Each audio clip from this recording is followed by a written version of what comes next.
Kukuras harta suamiku lalu kuceraikan dia biar kapok.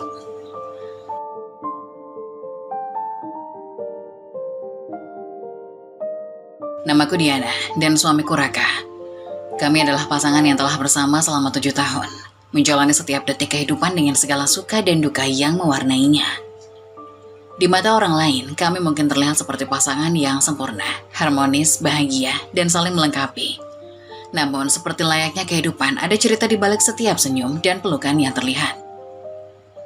Aku seorang wanita yang dulu menghabiskan waktu mengejar karir, akhirnya memilih untuk menjadi ibu rumah tangga. Keputusan itu bukan tanpa pertimbangan. Aku selalu percaya bahwa kekuatan seorang wanita bukan hanya terletak pada karir, tetapi juga pada bagaimana ia membangun fondasi yang kokoh untuk keluarganya. Meski begitu, aku tetap merasa diriku cerdas, mandiri, dan mampu berkontribusi dalam berbagai hal. Aku mencintai peran ini, peran yang tidak selalu terlihat namun penting. Sementara itu, Raka, suamiku, adalah seorang pengusaha yang sangat sibuk.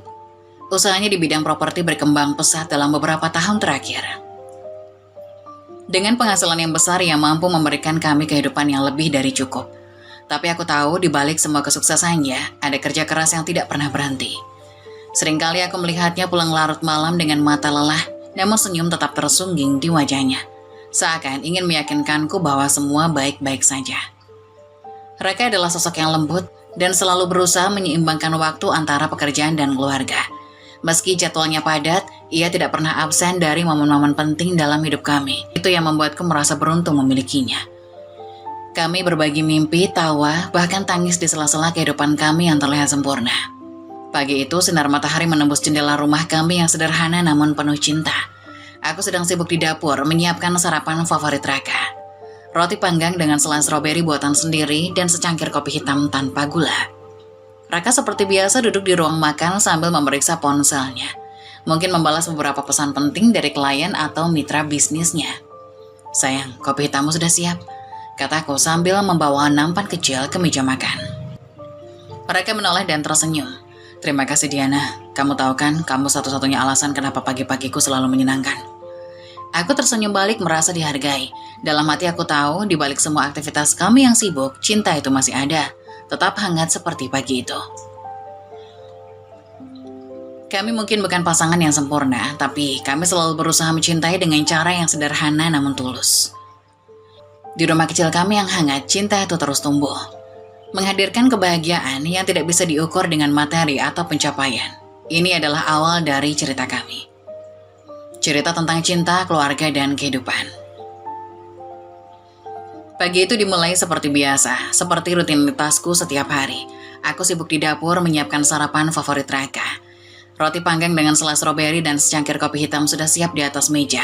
Aku bahkan menyempatkan diri untuk menghias piringnya dengan sedikit irisan buah agar terlihat lebih menarik. Dalam benakku, tak ada hal lain selain memastikan pagi kami dimulai dengan suasana hangat. Namun ada sesuatu yang mengganggu sejak pagi. Ponsel Raka yang tergeletak di meja terus berdering tanpa henti. Notifikasi pesan masuk berdentang berkali-kali. Cukup untuk membuat pikiranku terusik. Awalnya aku mencoba mengabaikan, mungkin itu hanya rekan kerja yang mendesak soal pekerjaan. Tapi setelah belasan notifikasi berturut-turut, rasa penasaran mulai menguasai. Raka sedang di kamar mandi, aku berdiri mematung sejenak, ragu apakah harus memeriksa ponselnya atau tidak. Aku tahu kami tidak punya rahasia satu sama lain. Dia sering meminjam ponselku dan aku pun terkadang menggunakan ponselnya untuk hal-hal sederhana, seperti membuka resep masakan. Jadi apa salahnya? Dengan sedikit gemetar, aku mengambil ponsel itu. Layarnya menyala, memperlihatkan sederet notifikasi dari sebuah nama yang tak familiar. Service PC. Aku membuka pesan-pesan itu. Seharusnya aku berhenti ketika melihat kalimat-kalimat pertama yang tampak akrab dan mesra. Tapi aku tidak bisa, aku terus membaca. Setiap pesan membuat dadaku terasa semakin sesak. "Mas, tadi malam aku bahagia banget. Terima kasih ya udah mau luangin waktu. Aku kangen. Kapan kita ketemu lagi?" Jari-jariku gemetar. Aku tak percaya ini. Raka yang selama ini selalu kuanggap setia ternyata memiliki rahasia yang selama ini tak ku tahu. Seakan belum cukup, aku menemukan folder foto di galeri dengan nama yang sama, Service PC. Ada foto-foto mereka berdua di sebuah restoran mewah, tertawa dan tampak begitu akrab. Lalu ada foto lain yang lebih menyakitkan. Mereka sedang berpelukan dengan latar belakang kamar hotel. Aku terduduk lemas di lantai, ponsel itu masih dalam genggamanku. Dadaku sesak. Air mata mulai mengalir tanpa bisa kutahan. Seruk hotel di galeri ponsel menjadi bukti tambahan yang tak terbantahkan. Semua ini nyata. Hari-hari setelah pagi itu terasa begitu berat. Aku tidak pernah membayangkan akan berada di situasi seperti ini. Tetapi di sisi lain, aku tahu bahwa aku tidak bisa hanya diam tanpa mengetahui kebenaran. Ada satu nama yang terus terngiang di benakku, Siska. Bukan secara visi seperti di pesan-pesan itu. Seiring aku mencari lebih jauh, aku menemukan bahwa servis PC hanya nama samaran. Raka dengan segala kepandaiannya mungkin mencoba menyembunyikan sesuatu yang lebih besar, tetapi aku tak ingin mempercayai apapun sampai aku benar-benar tahu kenyataannya. Diam-diam aku mulai mencari jejak mereka, mulai dari melihat histori pesan lama di ponsel Raka yang sempat kuunduh, memeriksa lokasi dari Seruk Hotel, hingga mencari informasi tentang wanita bernama Siska di media sosial. Hatiku berdebar setiap kali membuka satu persatu potongan informasi itu. Kadang aku berharap tidak menemukan apa-apa. Tetapi di saat yang sama, rasa penasaranku lebih besar daripada ketakutanku. Suatu malam selalu memastikan Raka tertidur. Aku duduk di meja makan dengan laptop dan catatan kecil. Aku menghubungkan setiap potongan informasi yang kudapat, seperti menyusun puzzle. Di sana aku menemukan fakta mengejutkan. Raka telah menikah siri dengan wanita itu. Pernikahan itu ternyata sudah berlangsung lebih dari setahun. Air mataku jatuh begitu saja. Hatiku terasa remuk. Selama ini aku merasa menjadi istri yang cukup baik untuk Raka. Aku mendukungnya, merawat rumah kami, mencintainya tanpa syarat. Namun semua itu ternyata tidak cukup baginya. Namun yang lebih menyakitkan adalah kenyataan bahwa Siska bukan sekedar selingkuhan. Dia adalah istri kedua, yang statusnya bahkan lebih nyata daripada sekedar hubungan gelap. Ada dokumen pernikahan siri, foto mereka berdua dengan pakaian pengantin sederhana dan saksi yang membuat semuanya terasa begitu nyata. Aku menggenggam erat foto mereka yang kutemukan di akun media sosial seorang teman dari pihak Siska. Kenapa? Kenapa Mas Raka tega melakukan ini padaku? Pikirku sambil terisak. Hati ini terasa remuk. Semakin aku mencoba memikirkan apa yang sebenarnya terjadi, semakin sakit rasanya. Seolah ada duri yang terus menusuk setiap detik.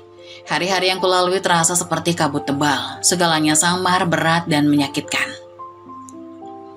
Pagi itu aku memutuskan keluar rumah. Aku butuh udara segar, atau setidaknya tempat di mana aku bisa menangis tanpa merasa terkungkung. Tanpa tujuan yang jelas, aku berjalan menyusuri trotoar di pinggir jalan dengan langkah gontai dan kepala yang penuh pikiran. Air mata jatuh tanpa bisa kucegah. Setiap langkah terasa berat seperti aku membawa beban tak kasat mata yang menekan pundakku. Orang-orang yang berpapasan menatapku aneh, beberapa bahkan memperlambat langkah. Mungkin ingin memastikan aku baik-baik saja, tapi aku tak peduli. Mereka tidak tahu apa yang sedang kurasakan. Aku terisak di pinggir jalan. Duduk di atas kursi panjang di taman kecil, tangisku semakin keras saat bayangan wajah Raka dan wanita itu muncul di benakku. Kenapa dia tega melakukan ini padaku? Tanyaku pada diri sendiri, meskipun aku tahu tidak akan ada jawaban. Tubuhku mulai melemah, aku tidak tahu berapa lama aku duduk di sana, menangis tanpa henti hingga seseorang menepuk pundakku dengan lembut. "Mbak, kamu baik-baik saja?" Tanya seorang wanita muda yang tak kenal. Aku mengangguk tanpa berkata apa-apa, lalu bangkit dan berjalan pulang dengan tubuh gemetar. Di rumah suasananya begitu sunyi, Raka tidak ada di sana. Sudah 2 hari ia tak pulang dengan alasan perjalanan bisnis. Aku tahu itu hanya alasan. Lewat pesan-pesan yang sebelumnya aku baca, aku tahu di mana dia sebenarnya, bersama Siska. Aku mencoba makan, tapi setiap kali makanan menyentuh lidahku, rasa mual langsung menyerang. Aku hanya bisa duduk di meja makan menatap kosong piring di depanku. Tubuhku semakin lemah, kepalaku pusing dan dadaku sesak. Malam itu aku jatuh sakit, badanku panas dan tubuhku menggigil hebat. Tapi aku tidak ingin menelpon siapapun, bahkan Raka. Biarlah aku melewati ini sendiri. Lagi pula, aku yakin dia sedang sibuk di pelukan wanita lain. Di tengah malam aku hanya bisa menangis pelan sambil memeluk lututku. Aku ingin marah tapi aku tidak tahu kepada siapa. Kepada Raka yang telah menghancurkan rumah tangga kami, kepada Siska yang dengan sadar mengambil tempat yang seharusnya menjadi milikku, atau kepada diriku sendiri yang terlalu percaya bahwa cinta bisa bertahan tanpa pengkhianatan. Aku memejamkan mata berharap semua ini hanya mimpi buruk yang akan berakhir saat aku bangun. Tapi aku tahu ketika matahari terbit, rasa sakit ini tetap ada. Hanya aku dan luka ini yang tersisa. Malam itu, di tengah keputusasaan dan tubuhku yang terasa remuk, aku menggapai satu-satunya orang yang terpikirkan. Juno. Dia adalah sahabatku sejak kuliah, seorang lelaki dengan kepribadian ceria dan sedikit kemayu. Selalu ada di saat-saat sulit. Juno adalah pelipur lara sekaligus penghibur yang sering membuatku lupa sejenak dari beban hidup. Tanganku gemetar saat menekan nomornya. Aku ragu sejenak, tapi aku tahu aku tidak bisa memendam semua ini sendirian lagi. Setelah beberapa nada sambung, suaranya yang riang terdengar di seberang. "Halo sayangku, tumben kamu nelpon malam-malam, ada apa? Suara kamu kok kayak nggak beres?" Tanyanya dengan nada yang langsung berubah khawatir. Suaraku pecah, aku mulai menangis sebelum sempat menjawab. "Jun, aku nggak kuat lagi," kataku sambil terisak. Aduh, jangan nangis dulu. Cerita sama aku, ada apa? Apa sih yang bikin kamu kayak gini?" Juno langsung terdengar cemas. Suaranya naik 1 oktav seperti biasa ketika dia panik. Aku mulai menceritakan semuanya tentang pesan-pesan di ponsel Raka, bukti perselingkuhan, hingga kenyataan bahwa dia telah menikah siri dengan wanita lain. Setiap kata yang keluar dari mulutku terasa seperti membuka luka lagi. Di seberang telepon, Juno mendengarkan dengan suksama, tetapi tiba-tiba dia memaki keras, seperti perempuan yang baru saja mendengar kabar buruk. "Astaga Diana, kamu serius? Itu suami kamu? Ih, keterlaluan banget sih dia." Aku bisa membayangkan ekspresinya, mata melotot, tangan melayang ke udara seperti ingin memukul sesuatu. Ya ampun Dian, kamu tuh udah terlalu baik sama dia, terlalu sabar. Ini laki gak tahu diri namanya. Aduh, kalau aku jadi kamu ya, udah aku samperin itu cewek sama Raka. Aku jambak-jambak rambutnya. Katanya dengan nada marah bercampur dramatis. Meski hatiku masih sakit, aku tidak bisa menahan senyum kecil. Juno dengan gayanya yang berlebihan selalu punya cara membuatku merasa sedikit lebih ringan. "Jun, aku gak tahu harus ngapain sekarang," kataku lirih. "Sayang, dengerin aku. Kamu itu gak sendiri. Aku ada buat kamu. Mau nangis, nangis aja. Kamu mau marah, marahlah. Jangan dipendam sendiri. Itu laki gak pantas dapetin kamu kalau dia gak bisa jaga komitmen." Aku terdiam sejenak. Air mata masih mengalir. Aku cuma gak nyangka aja, Jun. 7 tahun. 7 tahun aku percaya dia dan ternyata begini. Dian, kamu tahu gak? Orang yang kayak kamu itu langka. Cerdas, mandiri, cantik pula. Itu laki gak sadar kalau dia punya berlian, malah sibuk mainin kerikil. Kalau dia gak bisa balik ke jalan yang benar, ya udah buang aja dia ke tempat sampah. Aku takut Jun, takut kalau semuanya benar-benar hancur. Dian, yang hancur itu bukan kamu, yang hancur itu Raka. Kalau dia gak sadar, dia kehilangan apa? Yang rugi dia. Sekarang yang kamu perlu pikirin adalah dirimu sendiri. Kamu butuh istirahat sayang. Besok kita ketemu ya, aku ke rumah kamu atau kita ketemu di mana aja. Asal kamu gak sendirian lagi. Malam itu setelah menutup telepon dengan Juno, aku merasa sedikit lebih kuat. Bukan karena masalahku selesai, tapi karena aku tahu setidaknya ada orang yang benar-benar peduli dan ada untukku. Juno dengan semua dramanya adalah tempatku berpijak di tengah dunia yang terasa seperti runtuh. Aku tahu aku belum selesai dengan rasa sakit ini, tapi setidaknya aku tidak harus melewatinya sendirian. Setelah tangisanku mulai reda malam ini, pagi harinya ia datang ke rumah. Juno menatapku dengan ekspresi serius, sesuatu yang jarang kulihat darinya. Biasanya dia lebih suka bercanda untuk membuat suasana ringan, tapi kali ini tidak. "Sayang, dengerin aku. Kamu terlalu berharga buat diem dan terima ini semua," katanya, matanya menatap tajam aku. "Aku gak mau kamu jadi korban terus. Kalau dia berani main di belakang kamu, kita juga bisa main cantik, tapi lebih pintar." Aku mengernyit, bingung dengan maksudnya. "Main cantik, gimana Jun?" "Balas dendam lah Dian. Tapi yang elegan, bukan pakai jambak-jambakan ala sinetron. Kita kasih dia pelajaran biar dia nyesal seumur hidup." Juno mencentikkan jarinya dramatis, membuatku hampir tersenyum meski hatiku masih remuk. "Jun, aku gak mau kelihatan lemah, tapi aku juga gak tahu harus mulai dari mana," kataku pelan. "Mulai dari pura-pura gak tahu dulu sayangku. Jangan kasih dia alasan buat curiga, biar dia mikir kamu masih polos. Sementara itu kita susun rencana pelan-pelan. Semua butuh waktu Dian." Saran Juno terdengar masuk akal jika aku langsung mengonfrontasi Raka. Dia mungkin hanya akan membela diri atau malah memutarbalikkan fakta. Aku harus punya kendali. Keesokan paginya aku bangun dengan perasaan yang sedikit berbeda. Ada tekad baru yang menyala dalam diriku, meski rasa sakit masih membebani hati. Aku tahu ini bukan hanya tentang membalas rasa sakitku, tetapi juga mengambil kembali kendaliku atas hidupku yang telah kacau balau. Raka pulang malam itu dengan wajah yang mencoba tampak lelah, tetapi justru menambah rasa muakku. Aku menatapnya sejenak, kemudian memutuskan untuk memainkan peran istri yang tak tahu apa-apa. "Mas, perjalanan bisnisnya lancar?" tanyaku sambil menyuguhkan segelas teh hangat. Meskipun hatiku mendidih. Raka terlihat canggung, tetapi dia tersenyum kecil. "Iya, lumayan capek, tapi lancar kok. Maaf ya, kemarin gak sempat kasih kabar." Aku hanya mengangguk dan tersenyum tipis. Tidak ada gunanya memperpanjang percakapan. Dalam hati aku merasa jijik dengan setiap kebohongannya. Tetapi aku tahu aku harus menahan diri. Selama beberapa hari berikutnya, aku menjalani hari-hariku dengan sikap seolah-olah tidak ada yang terjadi. Aku bahkan mulai bertingkah lebih perhatian, lebih lembut, meskipun hatiku hancur. Aku ingin Raka berpikir bahwa aku masih istri yang sama seperti dulu, agar dia tidak curiga sedikit pun. Di balik semua itu, aku mulai bergerak diam-diam. Bersama Juno, aku mengumpulkan bukti-bukti yang lebih kuat, foto-foto, rekaman pesan, bahkan jejak transaksi hotel yang bisa menjadi senjata jika nanti aku memutuskan untuk melangkah lebih jauh. Semua ini bukan cuma buat balas dendam, Dian, kata Juno kala itu saat kami duduk bersama di meja makan. Tapi buat kamu bangkit, ngambil kendali lagi. Kalau dia nggak bisa jadi laki-laki yang pantas, ya sudah, biarin dia belajar dari apa yang dia kehilangan. Aku mengangguk, menggenggam erat cangkir teh di tanganku. Rasa takut dan sakit masih ada, tapi ada sesuatu yang baru mulai tumbuh di dalam diriku, keberanian.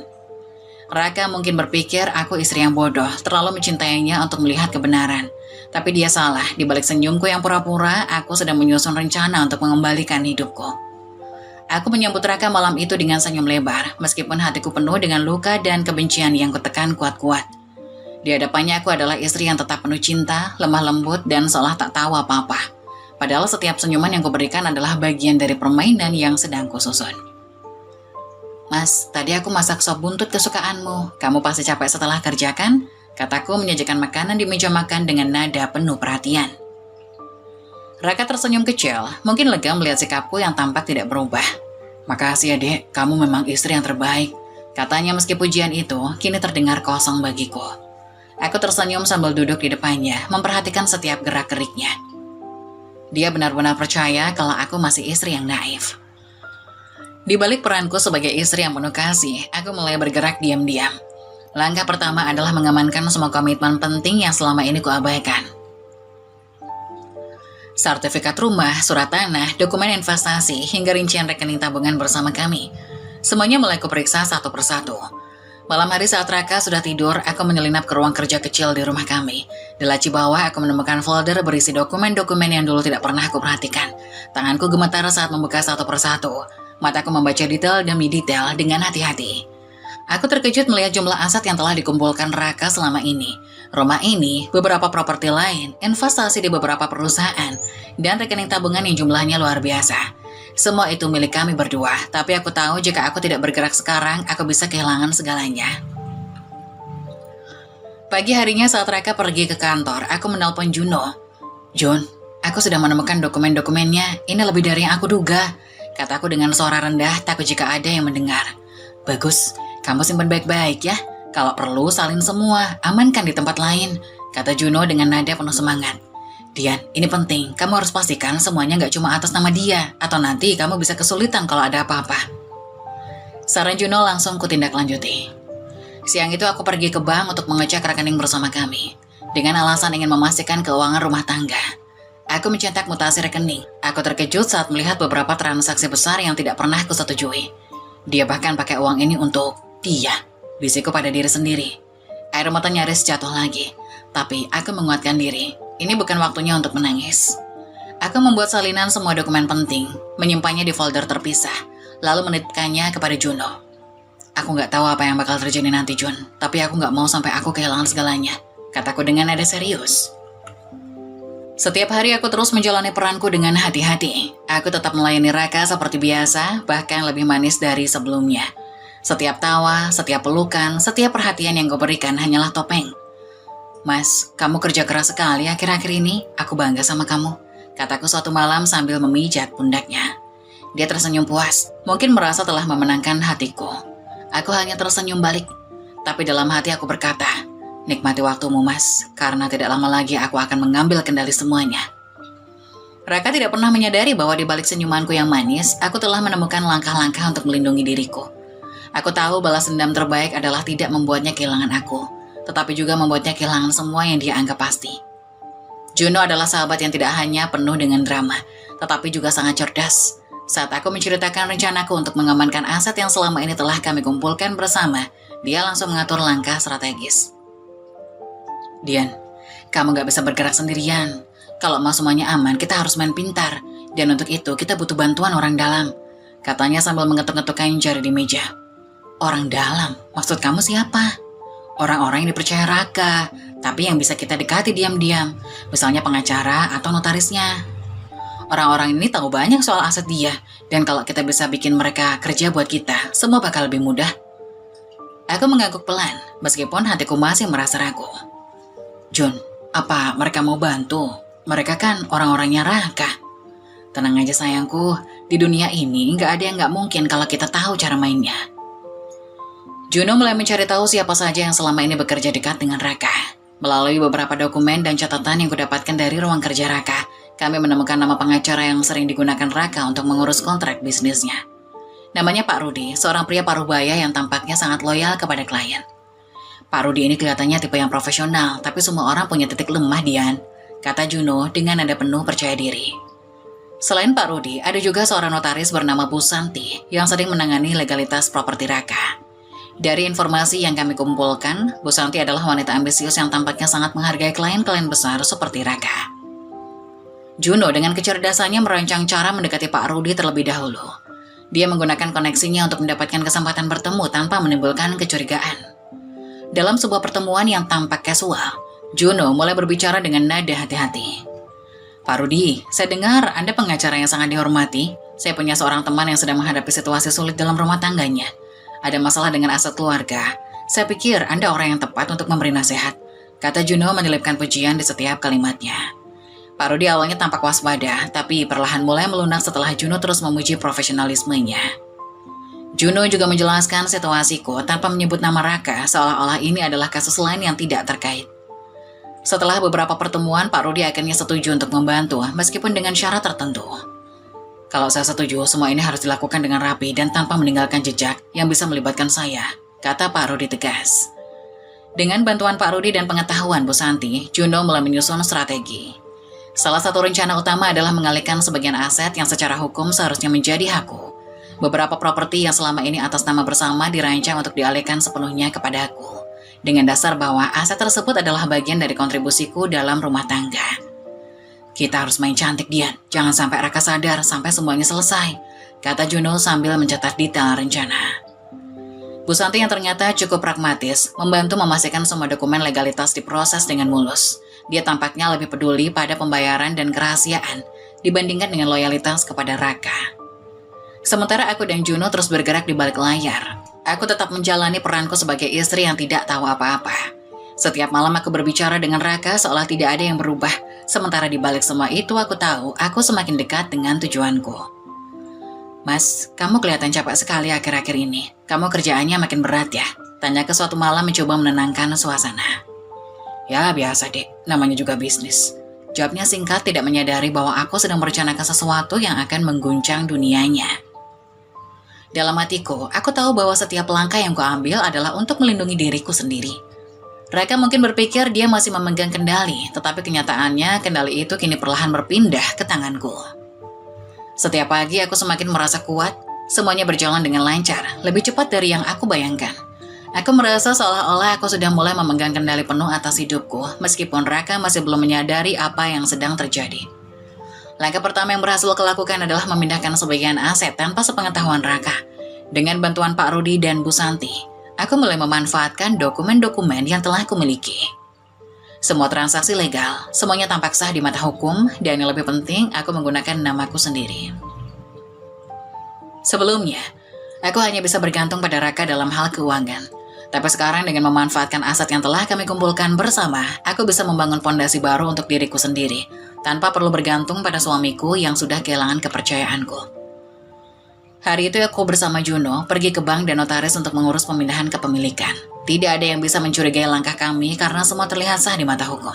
Sertifikat rumah, properti, bahkan beberapa investasi yang Raka miliki, semuanya kuubah menjadi milikku tanpa sepengetahuannya.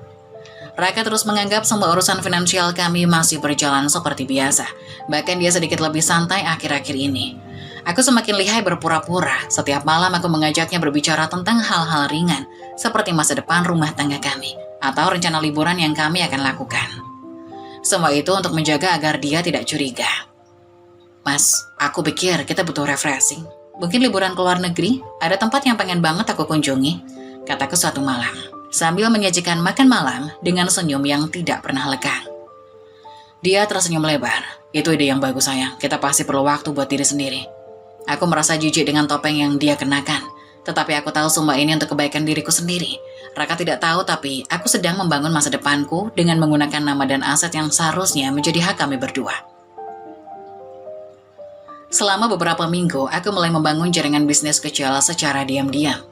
Aku tahu untuk bisa mandiri, aku harus memiliki penghasilan sendiri yang tidak terkait dengan Raka.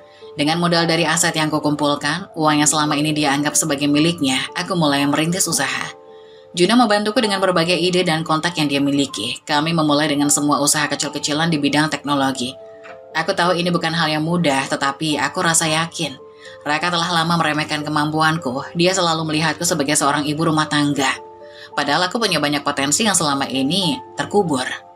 Salah satu langkah awal yang kulakukan adalah menyewa ruang kantor kecil dan membeli perangkat-perangkat dasar untuk bisnis.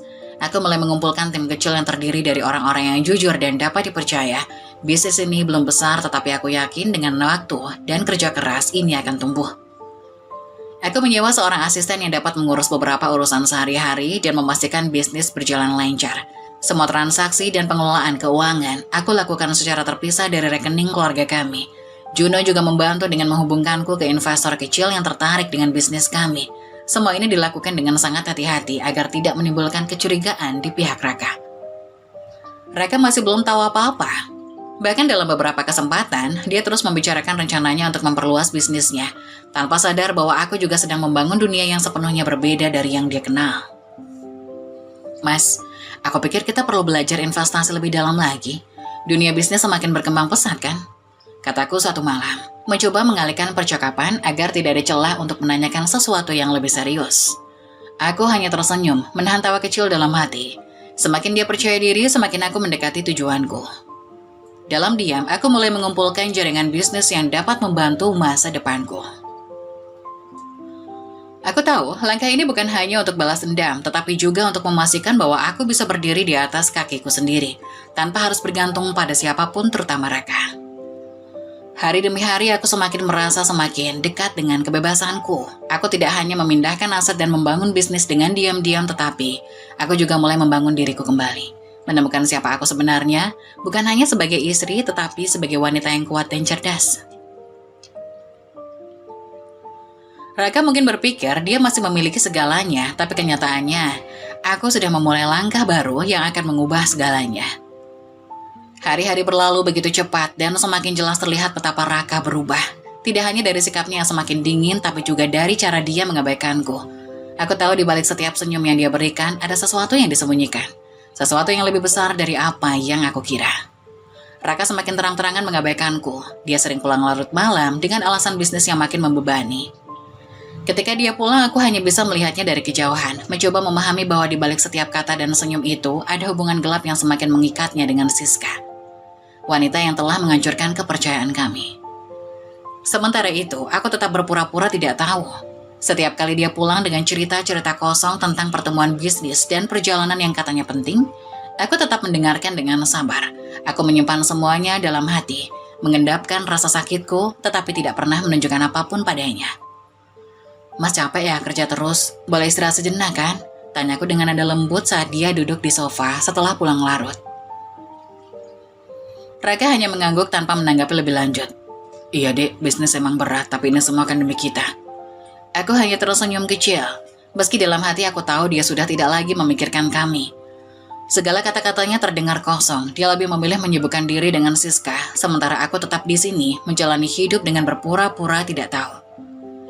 Aku tahu, selama ini Raka memandangku sebagai istri yang tidak akan pernah berani menentangnya. Aku terlalu sabar, terlalu baik, dan terlalu lama mengorbankan diriku demi keluarganya. Itu adalah kesalahan terbesar yang dia buat. Sikapku yang sabar dan diam-diam menjaga segala sesuatu dalam kerahasiaan justru membuatnya lengah. Raka semakin merasa aman, berpikir bahwa aku akan terus menerima semua kebohongannya. Dia tidak tahu bahwa dalam diam aku sedang mempersiapkan segalanya dengan lebih matang daripada yang dia bayangkan. Setiap kali dia pergi keluar kota atau tidak pulang dalam beberapa hari, aku tidak pernah bertanya lagi. Aku tahu dia pasti menghabiskan waktunya dengan Siska. Aku sudah bisa melihat semuanya. Tapi aku tidak pernah memberi kesempatan padanya untuk menjelaskan. Sebaliknya, aku terus memperhatikan dan mengumpulkan segala informasi yang akan membantuku di kemudian hari.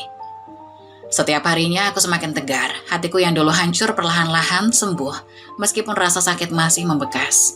Aku bukan lagi wanita yang mudah dipermainkan, aku bukan lagi istri yang rela mengabaikan harga dirinya, demi mempertahankan pernikahan yang sudah rusak ini. Aku masih ingat betul malam ketika Raka kembali setelah 3 hari pergi dari rumah. Dia tampak kelelahan tetapi tidak sedikit pun menunjukkan penyesalan atas ketidakhadirannya. Malam itu, aku menyambutnya dengan senyum dan sepotong kue buatan tanganku, meski hatiku sudah tidak utuh lagi. Mas, aku bikinin kue favoritmu. Aku tahu kamu pasti lapar setelah perjalanan jauh, kataku sambil menyajikan kue di meja. Raka hanya melirik sekilas dan mulai memotong kue itu, seolah tidak ada yang terjadi. Tindakan kecilnya itu, yang dulu bisa membuatku merasa dihargai, sekarang hanya membuatku merasa semakin jauh darinya. Aku senang kamu bisa menikmati ini, Dek, katanya tanpa emosi. Aku menatapnya, tetapi aku tidak merasa sakit. Aku merasa kosong tetapi juga kuat. Aku tahu bahwa sekarang bukan saatnya untuk mengungkapkan perasaanku. Aku harus tetap berpura-pura, karena itu adalah langkah terbaik untuk membuat Raka semakin lengah. Sementara, Raka sibuk dengan kehidupannya sendiri, aku semakin dekat dengan tujuanku. Bisnisku semakin berkembang, meskipun masih dalam tahap awal. Setiap hari aku mulai merasa lebih bebas. Dengan aset yang telah kukumpulkan, aku tidak lagi bergantung pada apapun dari Raka. Aku telah membangun kembali kepercayaan diri yang sempat hancur. Aku tahu bahwa Raka tidak akan pernah menduga apa yang sedang aku rencanakan. Dia mengira bahwa aku harus terus menjadi istri yang setia, yang akan menerima segala kebohongan dan pengorbanannya. Tapi dia salah, aku bukan lagi wanita yang akan menerima pengkhianatan ini begitu saja.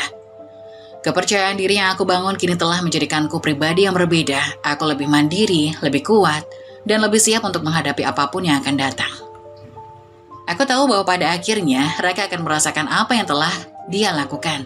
Aku tidak perlu mengatakan apapun, segala sesuatunya akan terungkap dengan sendirinya. Rasa sakit yang dulu menggerogoti hatiku kini berubah menjadi kekuatan. Aku tidak akan lagi menjadi korban dalam kisah ini. Aku akan mengendalikan masa depanku dengan atau tanpa Raka di sisiku. Hari ini datang juga. Setelah berbulan-bulan merencanakan segalanya dengan hati-hati, akhirnya saatnya tiba. Aku tidak lagi bisa menahan amarah yang telah lama kukumpulkan dalam hati. Setelah seluruh aset berhasil aku pindahkan dan aku merasa sudah cukup aman, aku memutuskan untuk mengajukan gugatan cerai. Tanpa peringatan, tanpa kompromi. Aku tahu ini adalah langkah besar, tetapi aku tidak peduli lagi. Surat gugatan cerai itu kulayangkan ke tangan pengacara kami, pengacara yang sebelumnya selalu bekerja untuk Raka, tetapi sekarang bekerja untukku. Aku mengaturnya dengan rapi, menyusun argumen yang kuat dan tak terbantahkan. Saat aku menandatangani surat tersebut, ada perasaan yang campur aduk dalam diriku. Rasa lega, namun juga amarah yang belum sepenuhnya reda. Keesokan harinya aku memberikan surat itu kepadanya. Mas, ada surat yang harus kamu baca, kataku sambil meletakkan amplop itu di meja makan. Raka menatapku dengan wajah bingung. Dia sedang duduk di meja, menikmati sarapan, tampak seperti tidak ada yang salah. Dia bahkan sempat melirikku dengan tatapan tak acuh, seolah tidak sadar bahwa hidup kami sedang berada di ambang kehancuran. Dia membuka amplop itu, membaca beberapa kalimat dan saat matanya menatap surat cerai itu, aku melihat ekspresi wajahnya berubah. Apa ini, Dian? Suaranya penuh amarah.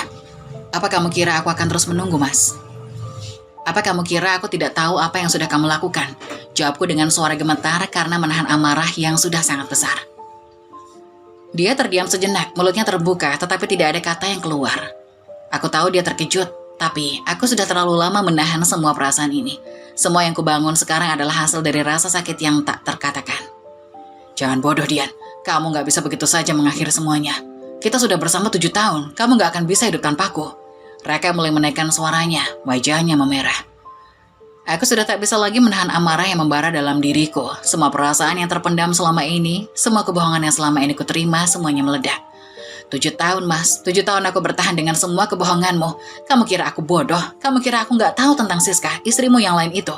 Suara hatiku yang menahan amarah pecah seperti badai. Aku berdiri dari kursi, menatapnya dengan mata penuh kebencian yang belum pernah kuperlihatkan sebelumnya. Aku tahu semuanya, Raka. Aku tahu tentang pernikahan sirimu. Aku tahu tentang semua pesan-pesan mesramu dengan dia. Kamu kira aku gak sadar kalau kamu sering pulang terlambat membawa barang-barang baru yang bukan dari uang kita? Kamu kira aku gak bisa melihat dengan jelas apa yang sedang kamu lakukan di belakangku? Setiap kata yang kuucapkan semakin memanaskan suasana. Raka terdiam. Wajahnya kini semakin terlihat kacau. Aku merasakan adrenalin dalam tubuhku meluap-luap. Seolah seluruh dunia yang kurasakan selama ini runtuh dalam sekejap. Tetapi di balik amarahku yang begitu mendalam, ada rasa lega yang mulai muncul. Akhirnya, aku bisa membongkar semuanya, mengungkapkan apa yang sudah lama kuperhatikan namun kuabaikan. Pertengkaran kami semakin memanas, Raka mulai berteriak, melemparkan kata-kata kasar. Tapi aku tidak pernah surut. Setiap kata yang keluar dari mulutku lebih tajam dari pisau. Akhirnya dia terdiam, tak mampu berkata-kata. Wajahnya penuh amarah, tetapi aku tahu dia tidak punya lagi alasan untuk membela dirinya. Aku telah membuka semua kebohongan yang dia coba sembunyikan. Aku telah memutuskan untuk melepaskan diriku dari hubungan yang telah lama rusak ini. Raka berdiri mematung. Matanya yang penuh amarah kini beralih menjadi bingung. Aku bisa melihat di sana, di dalam matanya ada ketakutan yang mulai muncul. Aku tidak akan kembali, Raka. Ini adalah akhir dari semuanya. Saat aku mengucapkan kalimat itu, aku merasa seluruh dunia menjadi lebih ringan. Aku tidak lagi terbelenggu oleh rasa takut, oleh rasa sakit, atau oleh penyesalan. Ini adalah waktuku untuk membebaskan diriku dan aku tidak akan membiarkan apapun menghentikanku. Suasana di ruang sidang pengadilan terasa begitu tegang. Langit di luar tampak kelabu, seolah mendukung atmosfer penuh ketegangan yang menggantung di dalam ruangan. Suara palu ketua majelis hakim yang ketiga kalinya turun memecah keheningan. Sidang dimulai, katanya tegas, dan semua perhatian terfokus pada meja hijau di hadapan kami. Aku duduk di kursiku, tak jauh dari meja pengacara. Dada terasa sesak, namun mataku menatap lurus ke depan, tak bergeming. Di sebelahku Juno duduk dengan raut serius, memberikan dukungan moral yang luar biasa. Di meja lawan, Raka duduk dengan wajah dingin, ditemani pengacaranya yang berwajah tegas dan penuh perhitungan. Mereka tampak percaya diri, seperti mereka sudah menguasai segalanya. Tapi aku tahu, hari ini adalah giliran aku untuk bicara. Setelah sebuah argumen dari kedua belah pihak, akhirnya giliran kami untuk mengajukan bukti-bukti. Aku merasa setiap detik terasa lambat, tapi aku tahu inilah momen yang sangat penting untuk meruntuhkan semuanya. Yang mulia, kami mengajukan bukti pertama, kata pengacara kami, seraya menyerahkan dokumen-dokumen kepada hakim. Dokumen pertama dia serahkan adalah printout pesan-pesan antara Raka dan Siska.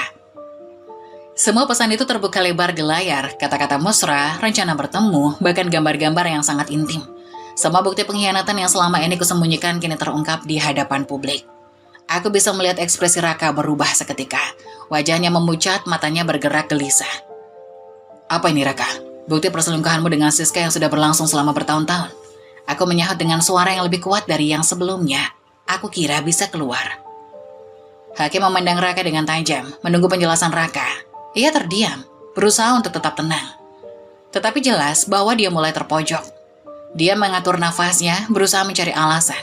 Namun kata-kata yang keluar dari mulutnya terasa semakin tidak meyakinkan. Ini bukan seperti yang Anda pikirkan, Yang Mulia. Jawab Raka dengan suara gemetar. Kami hanya teman, itu hanya kesalahpahaman. Namun bukti yang ada di depan hakim tak bisa diputarbalikan. Aku bisa merasakan segenap keberanianku menggugurkan setiap kebohongan yang telah dibangun Raka selama ini. Aku memandangnya tanpa rasa kasihan. Meskipun rasa sakit itu masih ada di dalam hati, kini dia tidak punya lagi pilihan lain selain menghadapi kenyataan yang tak bisa dia hindari. Setelah bukti-bukti perselingkuhan terungkap, giliranku membeberkan bukti yang lebih menghancurkan. Yang Mulia, saya juga ingin menunjukkan bukti bahwa Raka telah menikahi wanita tersebut secara siri. Tanpa sepengetahuan saya dan tanpa keabsahan hukum, kataku. Suaraku mulai keras dan tegas. Setiap kata yang keluar seolah berderak dengan kekuatan yang aku rasakan. Aku menyerahkan salinan akta nikah siri mereka, dokumen yang kuperoleh dengan bantuan Juno dan beberapa sumber yang kami percayai. Saat salinan itu diletakkan di hadapan hakim, aku bisa melihat Raka yang semula yakin dan penuh percaya diri, kini mulai kehilangan kendali. Wajahnya berubah, bibirnya bergetar, tidak bisa menahan kekalahan yang sudah di depan mata. Raka, kamu pikir aku tidak tahu ya? Kamu pikir aku diam saja melihatmu berselingkuh dan menikah dengan wanita lain tanpa memberitahuku? Aku menatapnya tajam. Inilah kenyataannya, Mas. Inilah bukti yang tak bisa kamu ingkari lagi. Suasana di ruangan sidang semakin panas. Para pengunjung sidang yang datang untuk menyaksikan proses perceraian ini berbisik-bisik. Aku bisa merasakan tatapan mereka yang tercengang, seperti mereka baru saja menyaksikan sebuah drama yang begitu mengerikan.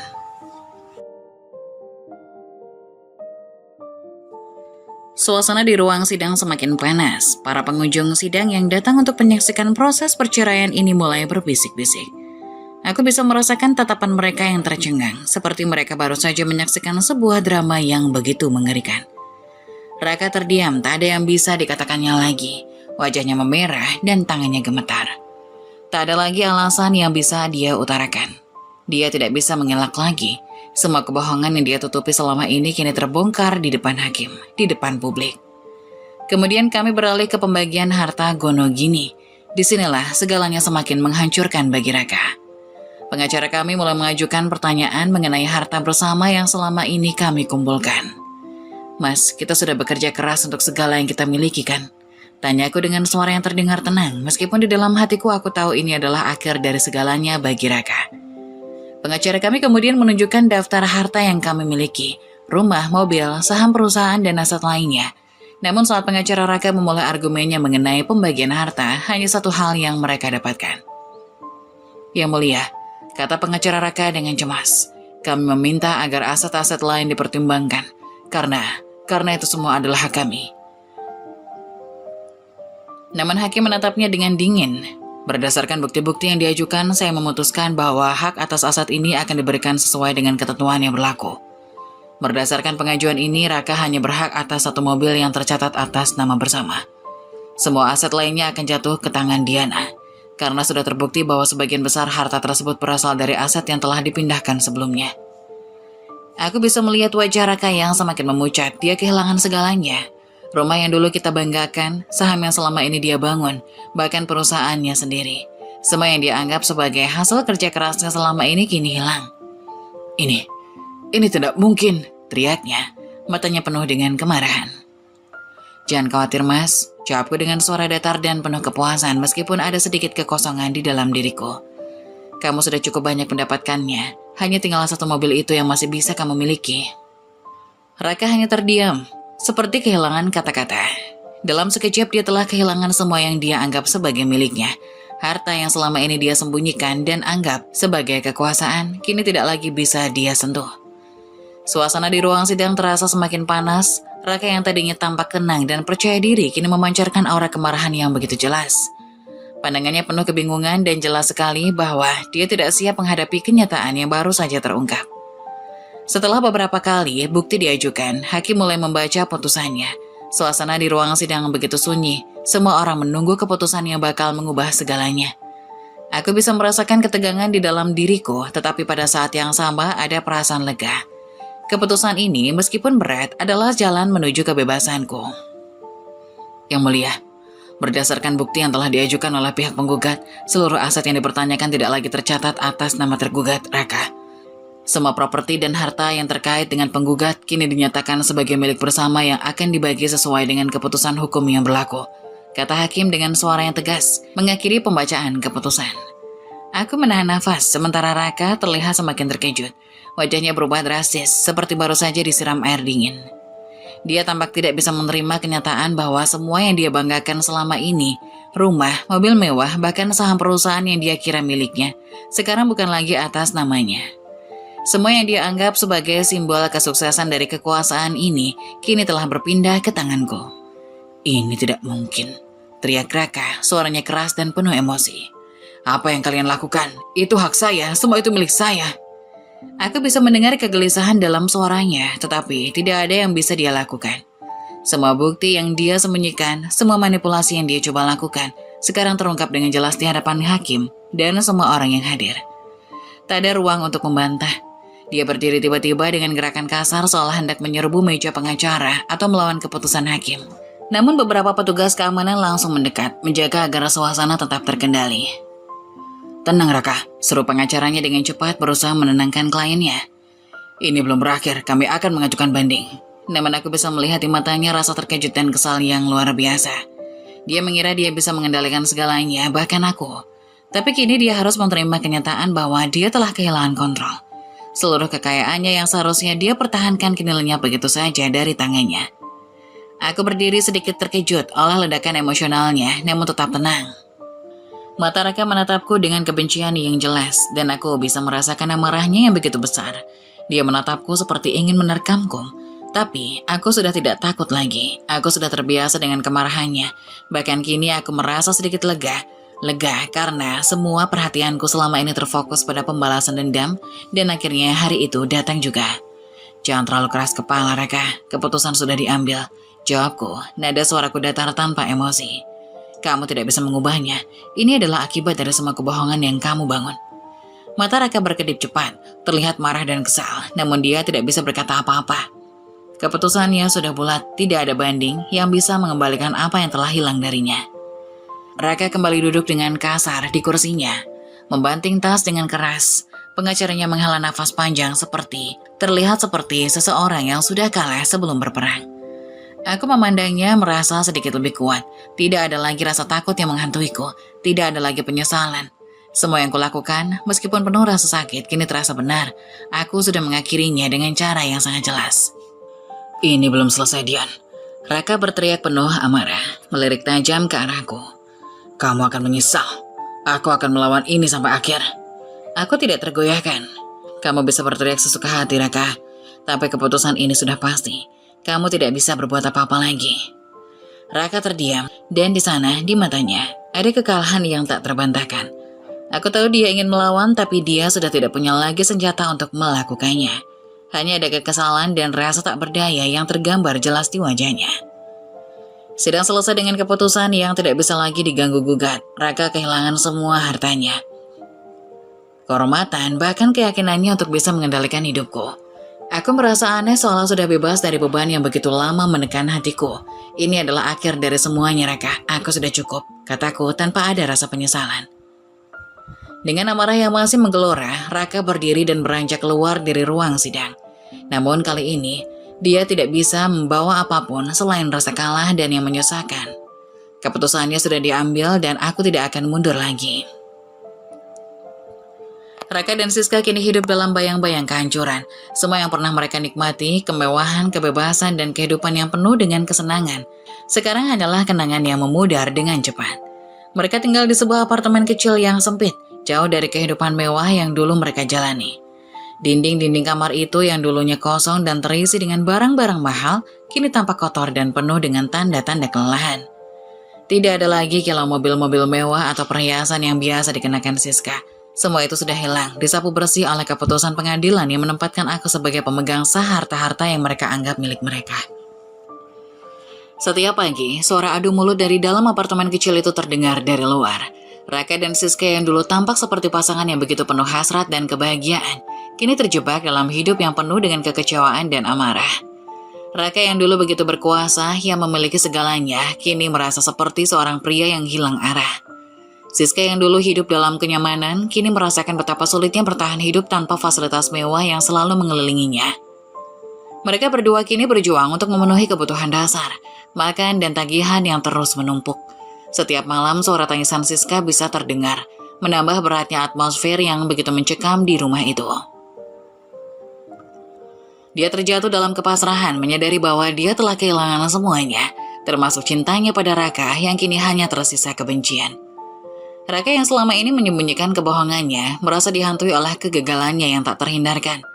Tidak ada lagi kebanggaan, tidak ada lagi citra yang dia bangun untuk diri sendiri. Kenapa kamu tidak bisa memperbaiki ini, Raka? Teriak Siska pada suatu malam, tangannya mengepal kuat, mencengkram pundak pria itu. Apa yang sudah kamu lakukan? Kita hidup dalam kekurangan, semua orang membenci kita. Semua yang kita banggakan sudah hilang. Raka hanya bisa berdiri terpaku. Tubuhnya tampak rapuh dan letih, wajahnya dipenuhi dengan kerutan dan garis-garis stres yang semakin terlihat dengan jelas. Aku tidak tahu harus mulai dari mana, Siska. Jawabnya dengan suara lemah. Semua ini berantakan. Aku tidak tahu bagaimana cara keluar dari sini. Mereka berdua tampak terjebak dalam lingkaran setan yang penuh dengan penyesalan. Raka yang menghabiskan hari-harinya dengan mencoba mencari cara untuk membayar hutang yang terus menumpuk. Sementara Siska merasa semakin kehilangan harapan. Mereka terjebak dalam hutang yang terus meningkat, dan perasaan saling menyalahkan pun semakin memperburuk hubungan mereka. Setiap kali mereka berdua berbicara, suara pertengkaran tak bisa dihindari. Semua ini salahmu, Raka. Teriak Siska melemparkan piring ke dinding, membuat suara pecahan yang keras menggema. Kamu yang membawa kita ke sini, kamu yang hancurkan hidup kita. Raka hanya bisa terdiam, tak bisa membela dirinya. Dia merasa kalah baik fisik maupun mental. Ketika dahulu dia bisa memecahkan masalah dengan uang, sekarang dia terjebak dalam labirin utang yang semakin membuatnya tak berdaya. Tak ada lagi yang bisa dia lakukan, bahkan untuk makan sehari-hari pun mereka harus mencari pinjaman dari orang yang dulu mereka anggap sebagai teman. Suatu malam setelah pertengkaran besar lainnya, Raka duduk sendirian di sudut ruangan memandang kosong keluar jendela. Keheningan di ruangan itu sangat terasa, seolah-olah waktu berhenti sejenak, memberi ruangan bagi penyesalan yang terus menggerogoti pikirannya. Dia teringat akan kehidupannya yang dulu saat dia masih bisa tersenyum lebar di depan orang-orang, saat dia masih bisa bangga akan keberhasilannya. Semua itu kini terasa jauh sekali. Kenapa aku baru sekali? Bisiknya pada dirinya sendiri. Kenapa aku harus menghancurkan hidupku sendiri hanya karena keserakahan dan ego? Tiba-tiba pintu kamar terbuka dengan keras. Siska masuk dengan wajah penuh amarah. Matanya yang sebelumnya penuh dengan kebahagiaan kini tampak kosong, penuh dengan kekecewaan. Apa yang sekarang kita lakukan, Raka? Tanyanya dengan nada putus asa. Kita sudah kehilangan semuanya, tidak ada yang tersisa. Raka mengangkat bahu, suaranya serak, penuh penyesalan. Aku tidak tahu, Siska. Aku sudah berusaha, tapi tidak ada yang berhasil. Di ruang itu hanya ada keheningan yang mencekam. Mereka berdua saling menatap merasa kehilangan diri mereka sendiri.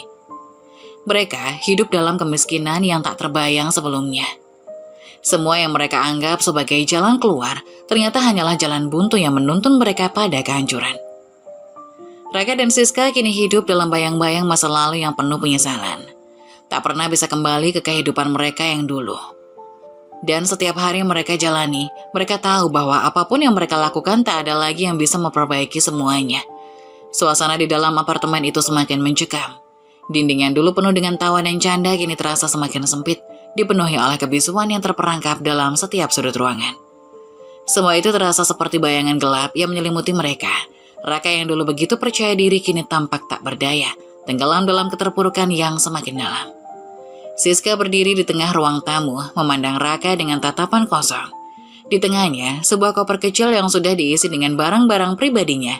Setiap langkahnya terasa berat, tetapi keputusan untuk pergi sudah bulat di hatinya. Tidak ada lagi cinta, tidak ada lagi kebahagiaan dalam hubungan ini. Semuanya telah hancur, dan dia tahu tak ada yang bisa dia lakukan untuk memperbaikinya. Siska, tolong jangan pergi. Suara Raka terdengar serak, hampir seperti seorang pria yang terjatuh ke dalam lubang tanpa dasar. Matanya yang merah penuh dengan keputusasaan mencoba mencari secercah harapan di mata Siska, meski dia tahu itu sudah tidak mungkin lagi. Siska menarik nafas, suaranya pelan namun penuh dengan kepedihan. Aku sudah tidak bisa lagi, Raka. Semua ini sudah selesai. Kamu bukan lagi pria yang aku kenal. Dia menatapnya dengan tatapan penuh amarah dan kesedihan. Kamu menghancurkan hidup kita berdua. Semua yang kita miliki kamu buang sia-sia. Semua yang aku harapkan darimu sekarang hanya menjadi ilusi. Raka terduduk di sofa, kepalanya menunduk, mencoba menahan air mata yang seolah tak akan bisa lagi ditahan. Aku tahu aku sudah terlambat, banyak kesalahan, katanya dengan suara parau hampir tak terdengar. Tapi, aku benar-benar tidak tahu harus bagaimana lagi. Semua yang aku lakukan hanya untuk kita. Aku hanya ingin kita bahagia, kenapa kamu tidak bisa mengerti itu, Siska? Siska terdiam sejenak, matanya mengerjap, namun tak ada air mata yang keluar, dia sudah terlalu lelah. Kebahagiaanmu bukan kebahagiaanku, Raka. Semua yang kamu lakukan hanya untuk dirimu sendiri. Aku terjebak dalam dunia yang kamu buat dengan kebohongan dan keserakahan. Aku tidak ingin hidup seperti ini lagi, katanya, suaranya menggetar. Siska, jangan tinggalkan aku. Raka berdiri mendekatinya, meraih tangannya dengan tangan gemetar. Aku janji aku akan berubah. Aku akan melakukan apa saja untuk kita. Aku tidak bisa hidup tanpamu. Tapi Siska menarik tangannya dengan keras, menghindar dari genggaman Raka. Kamu sudah terlalu jauh, Raka. Tidak ada yang bisa kamu lakukan lagi. Aku sudah tidak ingin menjadi bagian dari kebohongan ini. Aku sudah cukup dengan semua ini. Dengan langkah pasti, Siska mulai berjalan menuju pintu, meninggalkan Raka yang terdiam. Tubuhnya terkulai lemah, setiap langkah Siska terasa seperti derap kesedihan yang menghantui setiap dinding apartemen yang pernah mereka hiasi dengan kebahagiaan palsu. Ketika pintu ditutup di belakangnya, Raka jatuh terduduk, tangannya memeluk lututnya. Isakan tangis terdengar pelan, namun dalam hatinya ada rasa kosong yang sangat besar. Tidak ada lagi Siska yang memanjakannya. Tidak ada lagi kemewahan yang mengelilinginya. Semua itu sudah hilang. Dan dia sendiri yang menghancurkannya. Hari-harinya kini penuh dengan kehampaan. Tanpa Siska, tanpa kekayaan, Raka hanya memiliki dirinya sendiri yang hancur dan terpuruk. Tidak ada yang tersisa selain penyesalan yang terus menghantuinya. Beberapa hari berlalu dan keadaan Raka semakin memburuk. Dia tidak bisa tidur, tidak bisa makan. Setiap kali dia mencoba untuk bangun dari tempat tidurnya, tubuhnya terasa sangat lemah. Seolah-olah dunia yang dia kenal telah runtuh begitu saja. Semua teman-temannya yang dulu mendekat karena kesuksesannya kini menjauh. Tak ada lagi yang peduli padanya. Dia berjalan lesu ke ruang tamu, melihat sekeliling dengan pandangan kosong. Suasana yang dulunya penuh dengan kemewahan kini tampak suram. Ponselnya berdering, namun dia hanya membiarkannya berbunyi tanpa menjawab. Tidak ada yang ingin dia dengar, tidak ada lagi yang bisa dia percayai. Kenapa semuanya harus berakhir seperti ini?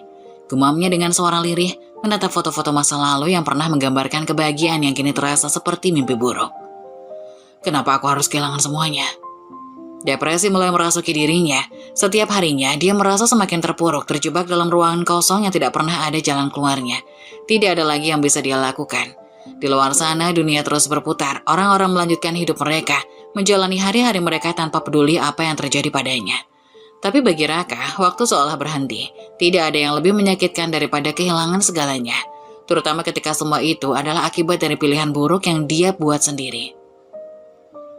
Siska meskipun merasa lega karena akhirnya membuat keputusan untuk meninggalkan Raka, masih harus berjuang untuk membangun hidup baru. Setiap langkah yang dia ambil terasa berat, tetapi dia tahu ini adalah langkah yang tepat untuk dirinya. Tidak ada lagi kebahagiaan yang bisa didapat dari hubungan yang penuh dengan kebohongan dan kesakitan. Namun meskipun begitu, setiap kali dia teringat Raka, perasaan kecewa dan marah kembali muncul. Dia tidak bisa mengerti bagaimana seseorang yang pernah dia cintai begitu mudah menghancurkan semuanya demi keserakahan dan ego pribadi. Tetapi Siska tahu bahwa dia harus melangkah maju. Kehidupan baru menanti di luar sana. Dan meskipun rasa sakit itu masih ada, dia harus kuat untuk menjalani hidup yang lebih baik tanpa Raka. Hari-hariku yang baru dimulai dengan semangat yang penuh. Setelah segala yang terjadi, aku akhirnya bisa merasakan kedamaian yang telah lama hilang. Aku tak lagi dikelilingi oleh kebohongan dan permainan yang menghancurkan hati. Aku memulai semuanya dari nol, tetapi kali ini dengan kekuatan dan ketegasan yang tidak pernah kumiliki sebelumnya. Keputusan untuk meninggalkan masa lalu dan membangun masa depan dengan kekuatan sendiri telah membawaku ke titik yang baru. Aku memanfaatkan aset yang berhasil kuamankan, merancang rencana yang matang untuk membangun bisnis kecil yang berkembang pesat. Aku menyadari bahwa aku tidak lagi membutuhkan orang lain untuk merasa lengkap, tidak perlu bergantung pada apapun selain kemampuanku sendiri. Salah satu langkah pertama yang kulakukan adalah menyewa kantor kecil di pusat kota, tempat yang tak terlalu mencolok namun cukup strategis untuk menjalankan bisnis yang kuimpikan. Aku menggunakan modal yang kupunya dengan bijak, dengan bantuan Juno yang setia mendukungku, dan juga jaringan yang kubangun dari koneksi yang ada. Perlahan namun pasti, bisnis kecilku mulai berkembang. Aku membuka perusahaan konsultan yang membantu para wanita untuk meraih kemandirian finansial, berbagi pengetahuan tentang investasi, manajemen keuangan, dan cara membangun bisnis dari bawah. Aku tahu betul apa rasanya berada dalam posisi yang tak berdaya, terjebak dalam hubungan yang salah. Aku ingin membantu wanita lain untuk keluar dari cengkraman itu dan menemukan kekuatan mereka sendiri. Seiring berjalannya waktu, usaha yang kujalani semakin dikenal. Klien mulai datang, menyadari bahwa mereka bisa mendapatkan saran yang praktis dan bermanfaat. Aku merasa bangga setiap kali melihat perusahaan ini tumbuh, semakin banyak orang yang terbantu, dan semakin banyak wanita yang menemukan keberanian untuk meraih mimpi mereka. Setiap hari aku belajar lebih banyak tentang dunia bisnis dan tentang diriku sendiri. Ada hari-hari yang penuh tantangan saat aku merasa kelelahan, tetapi aku tahu bahwa aku berada di jalan yang benar. Aku tidak lagi merasakan ketakutan atau keraguan. Aku bisa menghadapi semuanya dengan kepala tegak. Percaya bahwa masa depan ada di tanganku sendiri, dan aku tidak akan membiarkan siapapun termasuk masa laluku menghalanginya. Pada suatu malam aku duduk di kantor menikmati secangkir teh sambil memandang keluar jendela. Pemandangan kota yang ramai ini penuh dengan cahaya lampu, menyimbolkan segala yang telah kucapai. Dulu aku merasa seperti wanita yang terperangkap dalam bayang-bayang pria yang salah, tetapi kini aku melihat dunia ini penuh dengan peluang. Aku telah menemukan kembali diriku, seorang wanita yang mandiri, penuh percaya diri, dan mampu meraih apa yang aku inginkan. Tentu saja jalan yang kutempuh tidak mudah, ada hari-hari yang penuh dengan rasa lelah, kesepian, dan keraguan. Namun setiap kali aku merasakan hal itu, aku ingat betapa jauh aku telah melangkah. Aku ingat bagaimana aku bisa bangkit dari kehancuran, bagaimana aku bisa memanfaatkan setiap kesempatan yang datang. Kini aku bukan hanya sekedar wanita yang kuat, aku adalah seorang wanita yang sukses yang membuktikan bahwa segala rintangan bisa dihadapi dengan keteguhan hati. Bisnis yang kubangun semakin berkembang dan aku mulai merencanakan ekspansi untuk membuka cabang di kota lain. Aku ingin memberikan lebih banyak peluang untuk wanita di luar sana untuk mengubah hidup mereka, seperti yang telah kulakukan. Setiap cerita sukses dari klien-klienku adalah bukti bahwa keputusan besar yang kuambil di masa lalu untuk meninggalkan semua yang tak berarti adalah langkah terbaik dalam hidupku. Juno selalu ada di sampingku memberi dukungan dan bantuan saat aku membutuhkan. Dia adalah sahabat sejati yang tak pernah ragu mendukung setiap langkahku. Kami berbicara tentang rencana masa depan, berbagi tawa, dan keinginan-keinginan baru. Aku merasa beruntung memiliki seseorang seperti dia yang selalu ada untukku tanpa pamrih. Waktu terus berlalu dan dengan setiap langkah yang kuambil, aku semakin menyadari betapa berartinya perjalanan hidup yang telah kulalui. Setelah sekian lama berjuang untuk menemukan diri, akhirnya aku menemukan apa yang sejatinya aku cari. Kedamaian, kebahagiaan, dan cinta yang tulus. Pada suatu hari yang cerah di sebuah taman yang asri, aku berdiri di samping seorang pria yang sangat aku cintai. Namanya Arif, seorang pengusaha muda yang sederhana, penuh perhatian dan selalu ada untukku dalam setiap langkah hidupku. Kami pertama kali bertemu dalam sebuah seminar tentang kewirausahaan. Dan dari sana hubungan kami berkembang begitu alami. Arif adalah pria yang menghargai setiap bagian dari diriku, baik itu kelebihan maupun kekuranganku. Tidak ada yang membuatku merasa lebih berarti selain dia. Saat itu, di tengah taman yang dipenuhi bunga-bunga yang mekar, Arif memegang tanganku. Matanya penuh dengan rasa cinta. Diana, aku tidak pernah merasa lebih bahagia selain bersamamu. Kamu adalah segala-galanya bagiku. Aku ingin menghabiskan sisa hidupku bersamamu. Maukah kamu menikah denganku? Aku tersenyum lebar. Air mata kebahagiaan hampir jatuh. Iya Arif, aku mau. Aku sudah siap memulai babak baru dalam hidup ini, denganmu. Setelah kami bertukar janji di bawah pohon rindang itu, kami merencanakan pernikahan kecil namun penuh makna. Kami memilih hari yang sederhana, dihadiri oleh keluarga dan teman-teman terdekat. Dan di sana aku merasa seperti wanita paling bahagia di dunia. Tidak ada kemewahan, hanya cinta yang tulus dan itu cukup bagi kami. Pernikahan kami menjadi awal dari sebuah kehidupan yang penuh dengan kebahagiaan dan harmoni. Kami membangun rumah tangga yang penuh cinta, saling mendukung dan mengerti serta selalu berbagi tawa dan kebahagiaan. Arif bukan hanya suamiku tetapi juga sahabat terbaikku yang selalu ada untukku dalam segala keadaan. Membangun hidup bersama Arif memberikan rasa tenang dan nyaman yang tak pernah kurasakan sebelumnya. Kami berbagi mimpi, merencanakan masa depan dan tentu saja kami juga membangun keluarga yang penuh cinta. Kehidupan kami sangat berbeda dengan masa lalu yang kelam, jauh dari kebohongan dan pengkhianatan. Kami saling mempercayai dan menghargai setiap detik bersama. Sementara itu kabar tentang Raka yang dulu begitu besar di kehidupanku kini mulai memudar. Meskipun aku tidak tahu persis apa yang terjadi pada dirinya, aku mendengar dari beberapa sumber bahwa Raka terjerat hutang yang begitu besar. Konon dia melarikan diri dari kejaran bank dan rentenir yang mengejarnya. Hidupnya yang dulu mewah kini berbalik menjadi kehancuran. Siska wanita yang dulu bersamanya juga sudah meninggalkannya. Setelah menyadari bahwa dia tidak lagi bisa mendapatkan apa-apa dari pria yang hancur itu. Tanpa Siska, tanpa kekayaan, dan tanpa dukungan dari siapapun, Raka jatuh ke dalam jurang kesepian dan penderitaan. Menurut kabar yang beredar, dia bahkan harus melarikan diri dari kota untuk menghindari masalah hukum yang menjeratnya. Dunia yang dulu tampak begitu cemerlang baginya kini berubah menjadi sebuah bayangan kelam. Aku tidak pernah merasa senang atas penderitaannya, tapi aku juga tidak bisa merasa kasihan. Semua yang terjadi padanya adalah akibat dari pilihan-pilihannya sendiri. Kehidupan yang kubangun kini adalah hasil dari keputusan dan usaha keras, bukan dari kebohongan atau manipulasi. Dan aku tahu itu adalah cara yang benar untuk menjalani hidup. Kini, aku hidup dalam kebahagiaan yang sejati. Arif dan aku memulai perjalanan baru bersama, saling mendukung dan mencintai. Kami merencanakan untuk memiliki anak, membangun keluarga yang penuh dengan cinta, dan menikmati setiap momen bersama. Tidak ada lagi bayang-bayang masa lalu yang menghantui. Hanya ada kebahagiaan yang tulus dan rasa syukur yang mendalam. Hidupku telah berubah. Dan kini aku tahu bahwa segala sesuatu yang terjadi di masa lalu adalah bagian dari perjalanan menuju kebahagiaan yang lebih besar. Aku telah menemukan diriku kembali dan lebih dari itu aku telah menemukan cinta yang sejati. Cinta yang tidak bergantung pada materi, tetapi pada kejujuran, kasih sayang, dan saling menghargai. Dengan Alif di sisiku, aku tahu bahwa masa depan kami akan penuh dengan kebahagiaan, dan aku siap untuk menjalani setiap detiknya dengan penuh cinta. Kami berdua siap membangun dunia yang lebih baik bersama selamanya. Setiap hubungan, baik itu pernikahan atau persahabatan, harus didasarkan pada kejujuran, saling menjaga, dan cinta yang tulus. Ketika kita mencoba untuk membangun hubungan di atas kebohongan atau ketidaksetiaan, itu hanya akan berujung pada kehancuran. Sebaliknya, hubungan yang sehat dan bahagia adalah yang tumbuh dengan saling mendukung dan menghargai satu sama lain.